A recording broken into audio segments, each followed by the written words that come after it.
Do you want to know what feels good?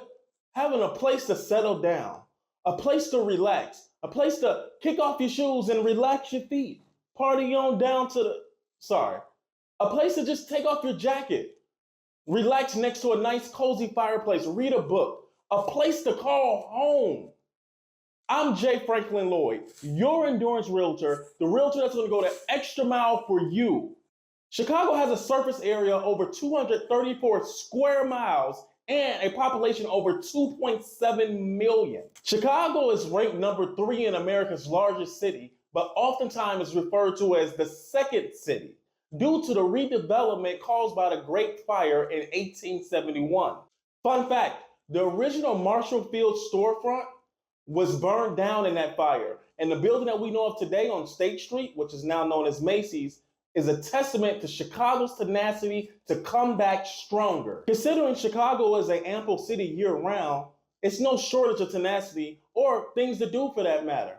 But have you ever wondered who was Chicago's first real estate developer?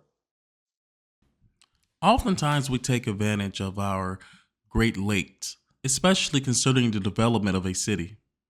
To put this in perspective, let's take America's number 1 and number 2 largest cities, New York, New York, and Los Angeles, California.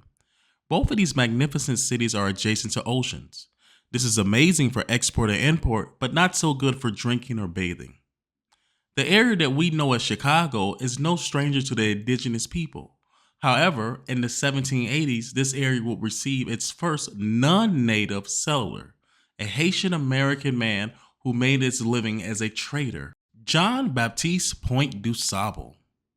Following the great story arc, DuSable was met with many adversities.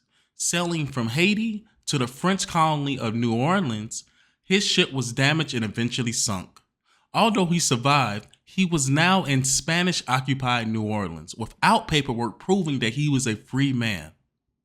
Shortly afterwards, DuSable and a childhood friend ventured north to explore uncharted territory. Before his journey northward, DuSable met an indigenous native of the Great Lakes region while in New Orleans. Fortunately, the native would accompany them while providing guidance.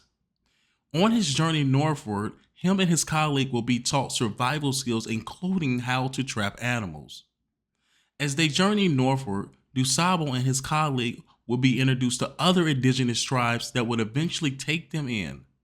DuSable would eventually learn to speak the language of the Potawatomi tribe and marry a woman named Kihihahwa, but he would call her Catherine. Continuing his journey northward, he arrived at what we now know as the mouth of the Chicago River.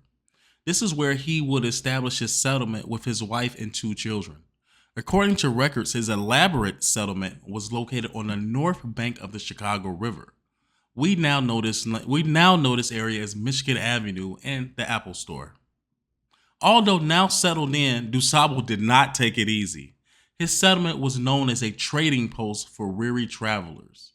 His trading post included a farm, living quarters for employees, a smokehouse, a mill, an orchard, and a supply station. Are you curious why he chose the name Chicago? He practically took the name directly from the natives of the area. The Illinois and Miami tribes refer to this area as a Chicagua, which translates to stinky onion or skunk.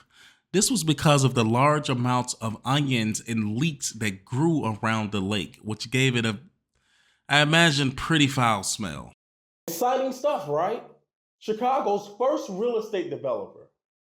You know, I'm more fascinated with in just over 100 years, in 1893, Chicago was host to the Columbian Exhibition, also known as the World's Fair. Think about that.